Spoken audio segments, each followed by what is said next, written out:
Hi everyone, and welcome to my little show. Glad you could be with me. Today I want to talk about CPAC, which stands for Heaven Only Knows, but it is another description for crappy right-wing shit. Now, I don't know if that was a tautology using crappy and shit in the same word, but nevertheless, they are. And there's been a lot of stuff you've seen on Twitter in relation to the crap that this particular right-wing organisation has been propagating. Now, what has concerned me is that CPAC actually is originally an American organisation that is there to spruik all the right-wing garbage that we need to hear about wokeness and about our education system and the fact that they're not propagating history as they should, that they're talking about Indigenous. And I was just watching, actually, funnily enough, I was just watching a live feed from there, which is incidentally funded and fed through ADH TV, which is Alan Jones's new internet organisation, because he no longer has a voice on Sky News. So he has moved to this other network, and of course they're sponsoring CPAC and a whole host of individuals who are just absolutely crazy, let's be frank.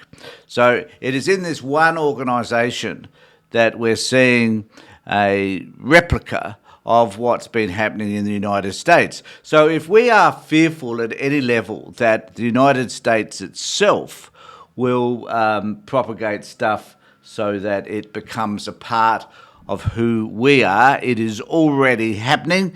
It has arrived. So let's brace up, get ready for whatever the fight is that lies ahead, because it's going to be a doozy if it looks like and represents anything like what we see in the United States. So I just wanted to take you to the page, which their web page, so it'll save you the effort of finding it on the internet. Easy to find though, CPAC Australia will get you there. However, on this site we have the front page has two Indigenous people. Now, you will recognise them. There's Mundine and this other woman whose name I will not mention right now. But it is, so they're the face of this campaign, primarily because of the no vote.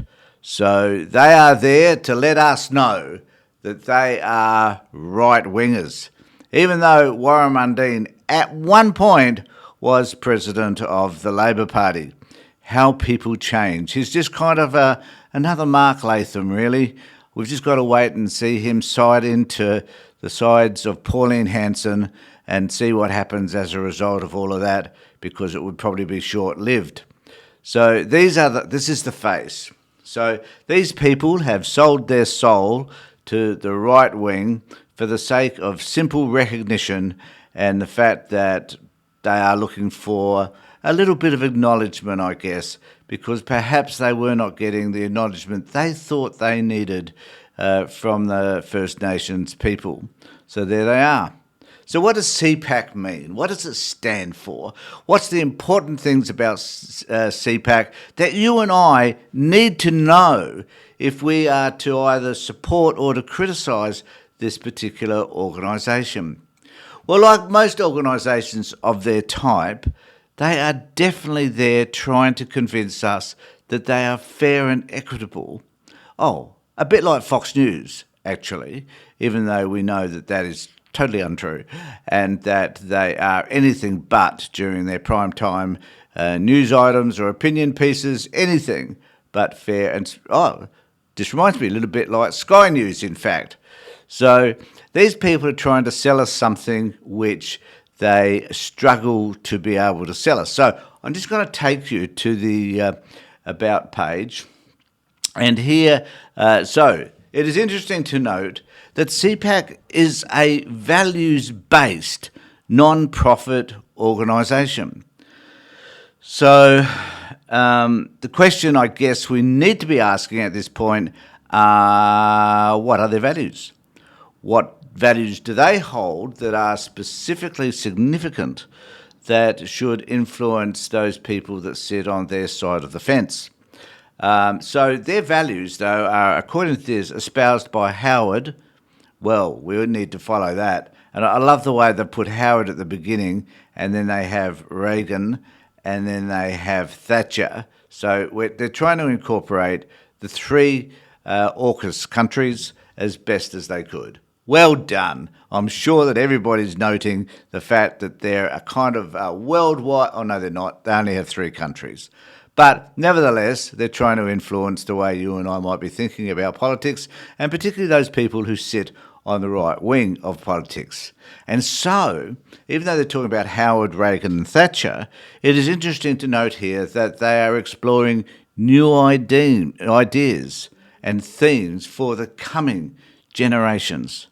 So they're concerned about the way that the young people are thinking about their world. And so they should be, because young people are saying people like CPAC are a waste of time, effort and energy and don't represent them one iota anyway, so let's not support them. But however, they realise that that is a market that they need to be able to capture in order to be able to be effective in a form of any election.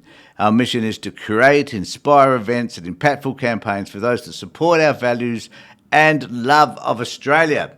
So we get to this point, I guess, where if we don't support CPAC and their conservative, right-wing, prejudicial, racial, misogynist views, then we do not love Australia. So here we are arriving at a place whereby you and I will be defined by how much we support their views. And if we don't support their views, then clearly we're not loving Australia.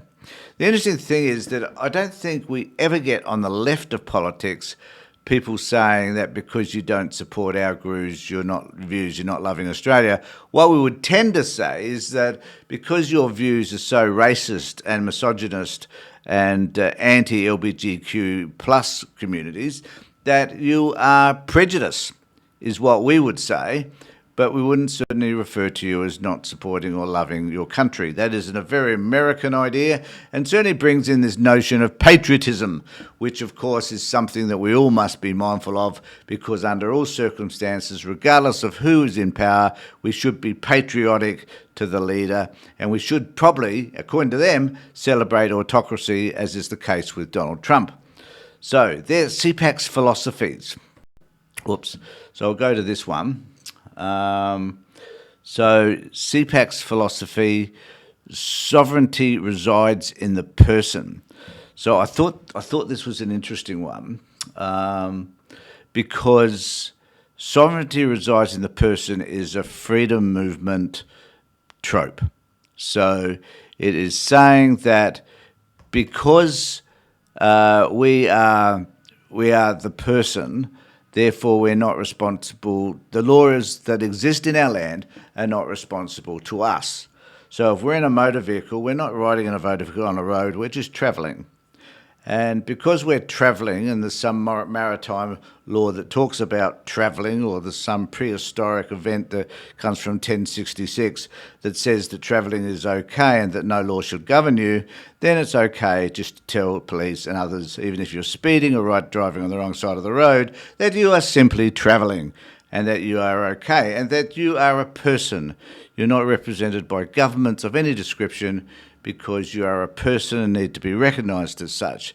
So this sort of language applies to those sovereign citizens out there who see the right wing as being the be-all and end-all as to their definition of who they are. So goes on to say their philosophy, sovereign resides in the person. Okay, what does this mean? Well, thank God you're describing it. Individuals have an important role to play in the political process. Who's going to argue with that? That is so true. Individuals do have that role. We're all on the same page, clearly.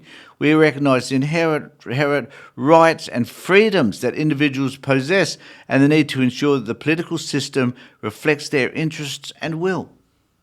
Who can deny any of that? By acknowledging this, individuals can participate in the democratic process and work towards creating a society that respects the rights and dignities of all. Well, I must say that that is who all of us would expect to be. So when you've got a policy that defines your philosophies in such a way that they appear to be righteous, then you're confronted with the primary issue is who determines what that righteousness actually is. And and when you look at the type of people that CPAC in Australia have had at this conference, you'll start to realise that they're not so equitable and fair as what they think, because they spend a lot of time talking about the other person, the other race, the other argument, the other whatever, and they are so bigoted in their views that this notion is completely blown out of the water. And then, to top it off, they start talking about equality and justice for all under the rule of law. Well, I wonder where Donald Trump is in relation to that. Liberal democracy and the right to vote in fair and uncorrupted elections. Well, we know where they sit on terms of that. Now, my fear around that is that in Australia, they're going to start declaring that our elections are not fair. Now, our elections are paper-driven. They're not electronic. We don't have voting machines. They are people filling out these papers, ticking the box, 1, 2, 3, whatever, handing it into somebody who counts them. So eventually, at some point, someone's going to declare that we've had a false election. And in doing so, they're going to try and argue that some Italian satellite has cast its beams down and electronically somehow changed all those ticks and crosses and whatever and the 1, 2, 3s that we put on the ballot paper. I can see this happening, and it's going to be rather disturbing. The other thing they say is that freedom to act, speak, and think independently. Bullshit. They do not want us to think independently. They do not want us to be critical thinkers. You know, if they did, they would not be criticising the education system. And I was just watching something which was live feed through ADH TV that actually was saying that the education system is stuffed because we're talking about Indigenous people in ways that we perhaps shouldn't, that Indigenous peoples were creative. Well, they discovered the friggin' boomerang flight way before anybody else. They have an understanding of the land and how to look after it better than anybody else. But they were objecting to the fact that we were talking about Indigenous people in favourable light. How dare we? We should not be doing that.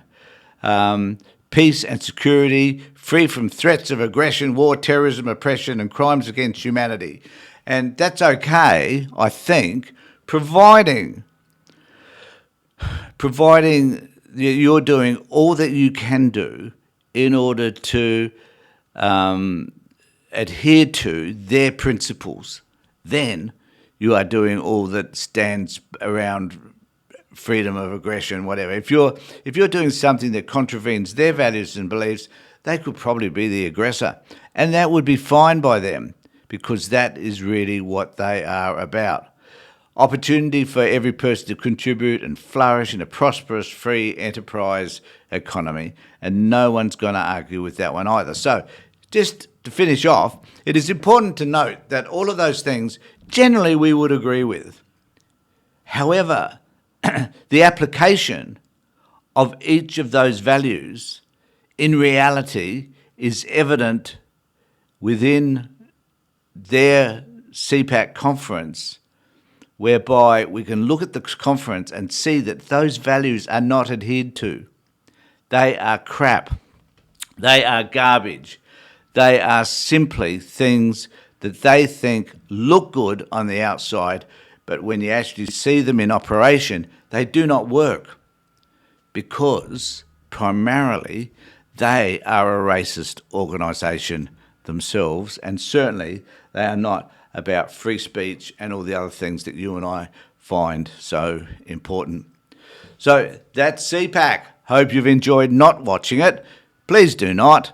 I've gone through enough of it for you right now, and it was painful. So you don't have to. Thanks for watching, everybody. And can I just say at the end of all of this, as I do with all of my posts, could you please subscribe? Put a like or whatever below, make a comment.